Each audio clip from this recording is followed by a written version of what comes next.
Olá pessoal, eu sou o Wesley e no vídeo de hoje do Vagando Divagando eu venho falar com vocês sobre uma das obras mais influentes de todos os tempos, assim, eu acho que em todas as mídias, com certeza, e obviamente é Berserk, mangá de Kentaro Miura, publicado originalmente lá em 1990 e que até hoje tem milhões de fãs no mundo inteiro, e é sobre essa obra aqui que eu vou falar com vocês, o início dela, dar as minhas impressões aqui desse início, que eu já tinha lido antes, reli recentemente, para minha TBR do mês de junho, julho, e enfim, né, vamos lá falar como é, depois desse tempo todo, voltar a revisitar Berserk e apresentar a vocês essa obra que, como eu falei, é uma das mais importantes do gênero de fantasia, principalmente fantasia dark, né? Mas antes de tudo, lembrar vocês de se inscreverem no canal caso ainda não sejam inscritos, deixem um comentário e um joinha, compartilhem esse vídeo com os amigos para que o Vagando e Divagando continue chegando a mais pessoas. Lembrar vocês também de ativarem o sininho para receber as notificações de todos os vídeos aqui do canal.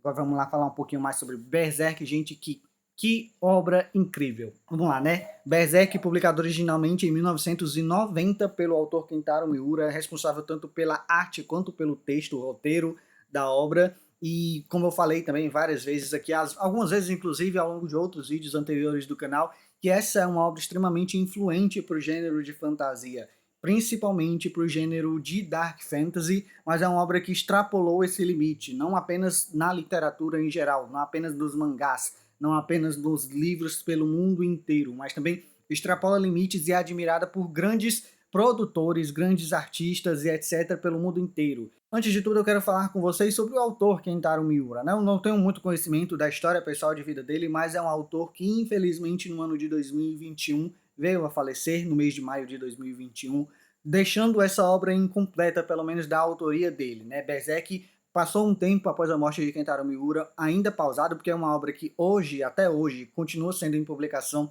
ainda lá no Japão, e veio em vários períodos ao longo dos anos sofrendo hiatos repetidos, muitas vezes por problemas de saúde do próprio autor, às vezes mesmo porque às vezes ele não queria continuar a obra e publicava outras coisas, mas nessa questão, Berserk é uma obra que enfrentou muitos hiatos ao longo de sua história, mas nos últimos anos, antes de sua morte, o Kentaro Miura via dando sim alguma atenção maior a Berserk, mas ainda assim a passos bem lentos, e aí veio a morte de Kentaro Miura e veio também ao mesmo tempo a dúvida, será que essa obra seria continuada ou não? E Berserk sofreu muito com essa dúvida, até que recentemente eu acho que a obra voltou à publicação pelas mãos de algumas pessoas que faziam parte do estúdio do Kentaro Miura, que o Kentaro Miura ao longo do tempo, ao longo dos anos, para tirar um pouco dos pesos das costas dele em relação à publicação de Berserk, que com certeza exige muito, para quem acompanha o mercado japonês sabe que os mangakas eles têm rotinas absurdas e muitas vezes os problemas de saúde são muito comuns. Então,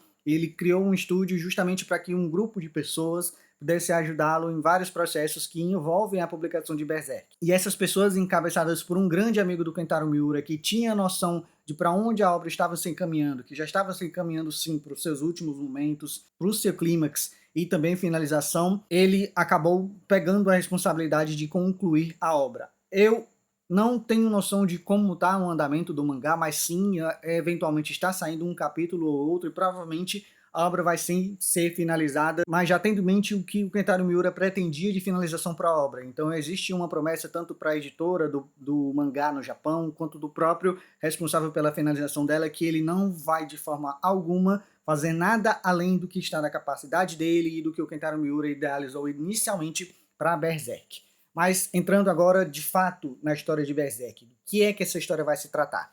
Aqui nós vamos acompanhar o nosso protagonista, que também estava na minha lista de meus anti-heróis favoritos, o Guts. O Guts, ele é um ex-mercenário, ou ele é um mercenário, mas atualmente ele é quase que um andarilho, um cara que está andando ali, vestindo suas vestes negras, e também portando uma espada que é basicamente do tamanho dele, para vocês terem noção aqui desse absurdo, uma espada do tamanho dele. Matando criaturas, ele sai atrás, assim, ninguém sabe exatamente no início aqui do mangá, quando você pega para ler de fato, você não entende exatamente, qual o objetivo do Guts aqui. Ao longo das páginas, ao longo dos primeiros capítulos, você fica se perguntando isso, mas aos poucos você vai tendo um pouquinho de noção.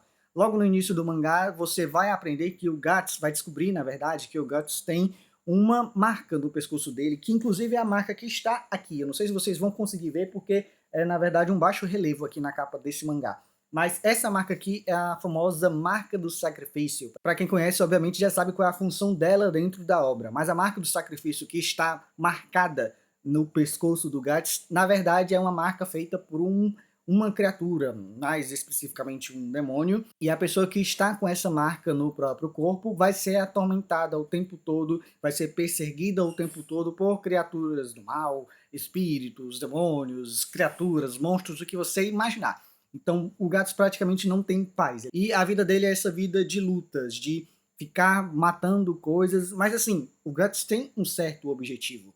Mas você não entende exatamente bem o que é esse objetivo, porque é aquele início que você vai vendo o Guts matando sim algumas criaturas assim um pouco mais poderosas, que podem ter alguma ligação com aquele objetivo que ele tem, mas que ainda é um pouco misterioso. E ao longo dos primeiros capítulos, e principalmente dos 2 primeiros volumes, que é o que engloba, na verdade, esse volume grandão aqui, que na verdade compila 3 dos volumes originais de Berserk, nos 2 primeiros você tem essa noção, mas você vai tendo uma pista aqui e acolá do que pode ser o objetivo do Guts, mas sem ser dado nada de mão beijada. Até que chega o 3º volume, e eu acho que é aí que a história de Berserk começa de fato.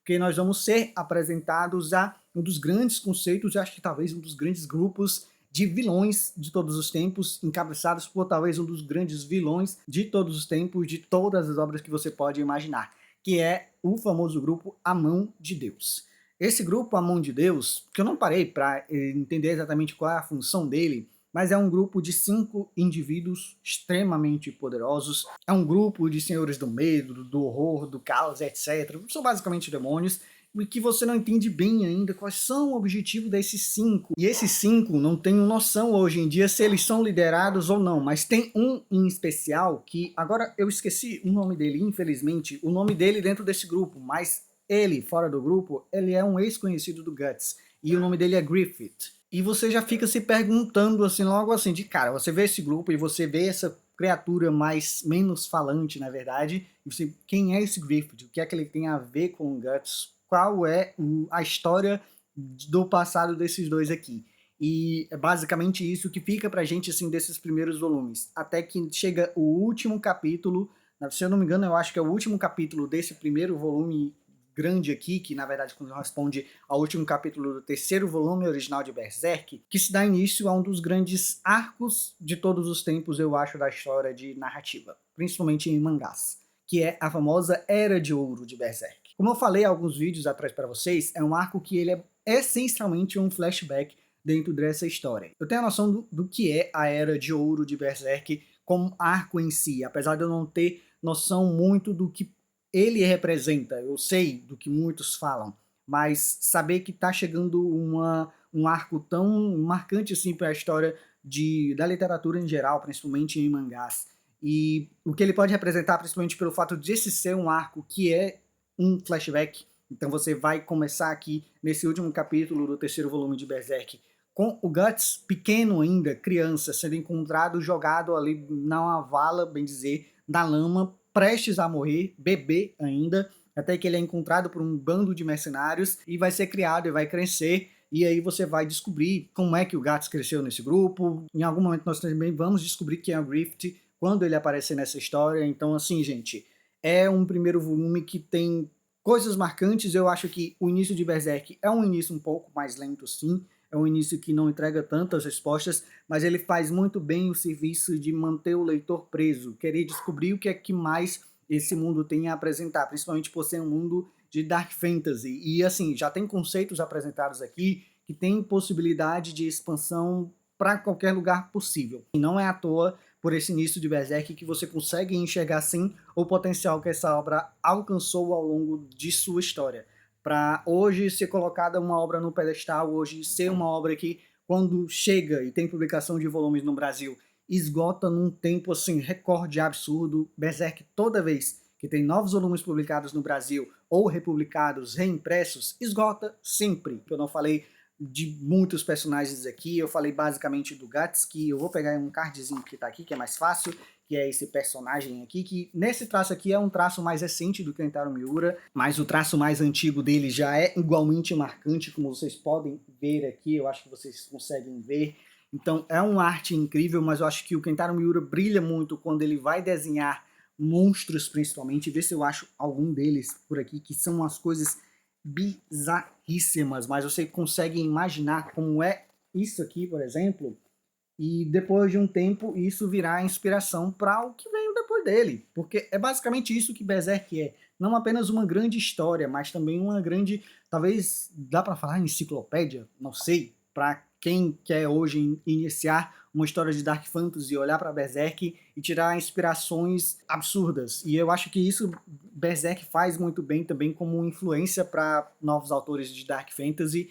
E eu pretendo sim agora manter um pouco mais de ritmo em relação a essa obra. Eu tenho aqui 4 volumes desses aqui em casa, na minha estante, equivalente a 12 volumes no total da obra, e eu pretendo sim ao longo do tempo, ao longo dos meses, ir adquirindo cada um desses volumes aqui, que eu sei que eles são um pouquinho mais caros, mas eu acho que vale a pena pela importância da obra, pelo peso dessa obra, e é sobre ela que eu quis vir falar aqui com vocês, apresentar ela para vocês que não têm assim noção ainda do peso dessa história. Obviamente, por ser uma história de Dark Fantasy, eu sei que muita gente pode torcer um pouco o nariz pro que é a representação da Dark Fantasy hoje em dia no mundo. Tem muito autor que utiliza de alguns artifícios que nós vemos, que é comum da obra, de grande violência, de coisas assim do horror, de terror, do gore, de coisas bizarras também, mas também tem as questões problemáticas do gênero que, querendo ou não, vão sempre surgir, principalmente em relação à objetificação da mulher, de como a mulher é retratada, de como muitas vezes as mulheres são justificativa para a violência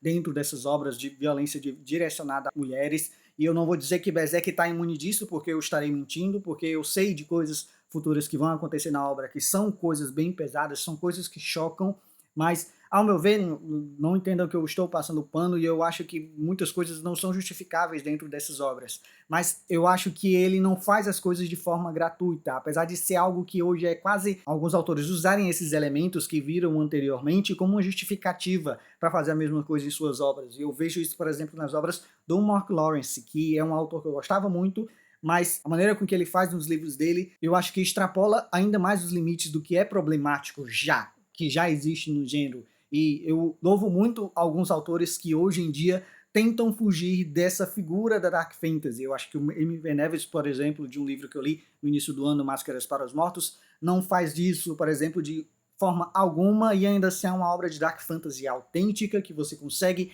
entender aquele mundo, você consegue entender o peso daquele mundo, os horrores daquele mundo, sem recorrer a essas coisas gratuitas. E assim, eu não posso dizer que Berserk não vai acontecer isso, porque vai, porque tem, é conhecido, o público sabe, e ainda assim o público consome essa obra porque muito por conta da sua importância. E eu sei que é um tema muito delicado, mas é uma obra que sim, eu recomendo para que vocês vejam, mas que saibam bem do que vai ser encontrado aqui. O próprio Gats também, na verdade, é vítima de algumas coisas também bem pesadas, principalmente ao longo da infância dele, então vocês, quem for atrás de conhecer, vai entender bem do que é que eu estou falando, quem conhece já sabe bem o que é que o Gats passou, então não é uma obra também fácil de encontrar hoje no mercado nacional. A Panini tem adotado o hábito de fazer reimpressões dos volumes de Berserk ao longo dos meses, então sempre tem alguns volumes sendo reimpressos aqui no Brasil, mas não é fácil de encontrar sempre. Não falo para vocês irem atrás de volumes estrangeiros, porque é caro, a gente sabe. Sempre existe a opção das scans na internet, das opções ali de traduções de fãs, que tá lá, né, gente? Tá lá, e como o acesso é relativamente fácil, dá para ir consumir, dá para conhecer a obra através de lá. Então, assim, fica a recomendação para vocês. Eu falei dos alertas, eu falo também dos problemas, que não tem como não reconhecer isso, mas também falo da importância da obra de Berserk e do quanto é uma obra que, ainda assim, por sua mitologia principalmente, me instiga sim a continuar a leitura dele. Então, podem ficar certos que logo logo eu devo voltar com mais vídeos sobre Berserk, falei aqui dos 3 primeiros volumes, um panorama geral do que acontece por aqui, mas sem dar spoiler para vocês, mas sim, voltarei futuramente para falar dos próximos volumes de Berserk, que é uma obra que quero continuar acompanhando, e eu espero sim que seja possível que eu possa acompanhar essa obra até o fim dela. E é isso, eu espero que vocês tenham gostado, tenham ficado interessados pela obra, e que possam ir atrás dela para conhecer um pouquinho mais da importância de Berserk, apesar de toda a sua história, todos os seus problemas, que tem sim, né? A gente não pode negar que não tem. E é isso, pessoal. Espero que vocês tenham gostado desse vídeo. Eu lembro a vocês de se inscreverem no canal caso ainda não sejam inscritos. Deixe um comentário e um joinha. Compartilhe esse vídeo com os amigos para que o Vagando e Divagando continue chegando a mais pessoas. Lembrar vocês também de ativarem o sininho para receber as notificações de todos os vídeos que saem sempre aqui no canal. E é isso, pessoal. Muito obrigado a todo mundo que assistiu o vídeo até aqui. E até o próximo. Tchau, tchau.